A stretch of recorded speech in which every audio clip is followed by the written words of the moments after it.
അയ്യോയ്യോ, ഞാൻ ആകെ കഷ്ടത്തിലായി കേട്ടോ. കറുത്ത കാടമ്പൂച്ചയും കൊണ്ട് എനിക്കൊരു സ്വൈര്യമില്ല. അപ്പോൾ ആ ബബിൾക്കുട്ടൻ ഞൊണ്ടലൊക്കെ മാറിയിട്ട് നേരെ നടക്കാനൊക്കെ തുടങ്ങിയിട്ടുണ്ടോ. അവൻ്റെ മുറിയിൽ നമ്മൾ ഈ മരുന്ന് സ്പ്രേ ചെയ്ത് കൊടുത്തു. അപ്പോൾ സ്പ്രേ ചെയ്യുമ്പോൾ ചെറിയ നീറ്റലുണ്ട് തോന്നുന്നു കേട്ടോ. എന്നാലും അവൻ നേരെ നടക്കാനൊക്കെ തുടങ്ങിയിട്ടുണ്ട്. എന്നാലും അവന് വേദനയുണ്ട്. വേദനയൊക്കെ കൂടുതൽ അവന് ഭയങ്കര പേടിയാണ് കേട്ടോ. പുറത്തേക്ക് ഇറങ്ങാതെ എപ്പോഴും വീടിൻ്റെ ഉള്ളിൽ തന്നെ ഇരിക്കുകയാണ് കേട്ടോ.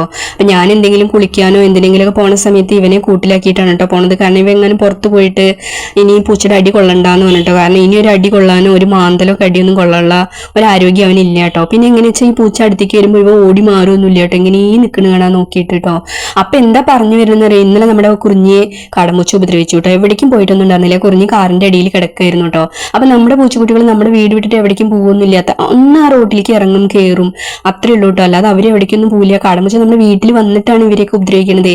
അപ്പൊ കുറേ പേര് കമന്റ് ഇട്ടുണ്ടായിരുന്നു കേട്ടോ. ചേച്ചി കല്ലെടുത്ത് എറിയൂ, വെള്ളം തെളിക്കൂ, അപ്പൊ വരില്ല, നല്ല അടി കൊടുക്കുന്നു. ശരിയാണ്, ഒരു അടി ഒരു ഏറോ അതിന്റെ ദേഹത്ത് നേരെ കൊണ്ടു കഴിഞ്ഞാൽ ചിലപ്പോൾ അത് പേടിച്ചിട്ട് വരില്ല. ഞാൻ എത്ര ഏറെ എറിഞ്ഞിട്ട് ഒരു അടി പോലെ അതിന്റെ ദേഹത്തോ കല്ലൊന്നും കൊള്ളണില്ല കേട്ടോ. അത് അതിവിദഗ്ധമായിട്ട് എന്നെ കബളിപ്പിച്ചിട്ട് ഓടിക്കളയാണ്. എന്നിട്ട് നമ്മുടെ കണ്ണ് തെറ്റാൻ സമയത്ത് വീട്ടിലേക്ക് വരുന്നുണ്ട്. അപ്പൊ ഇതാ നമ്മുടെ പൂച്ചക്കുട്ടികളൊക്കെ അങ്ങനെ ഓരോരോ ഭാഗത്ത് കിടന്ന് ഉറങ്ങുന്നുണ്ട്. ഇനി നാളെ ബൊമ്മിക്കുട്ടിയും ചമ്പിക്കുട്ടിക്കൊക്കെ ആയിരിക്കും അടി. പക്ഷെ അവർക്കൊക്കെ പൂച്ചക്കുട്ടിയെ കാടമ്പൂച്ച നേരിടാറിയാട്ടോ. ബബിൾക്കുട്ടിനെ അറിയണില്ല. എന്തായാലും നല്ല തലവേദനയാണ് കേട്ടോ. ഈ കാടമ്പൂച്ച നമ്മുടെ പൂച്ചക്കുട്ടികളെ ഒരു വഴിക്ക് ആക്കുന്നുണ്ട്. എന്ത് ചെയ്യണമെന്ന് ഒരു പിടിയില്ല.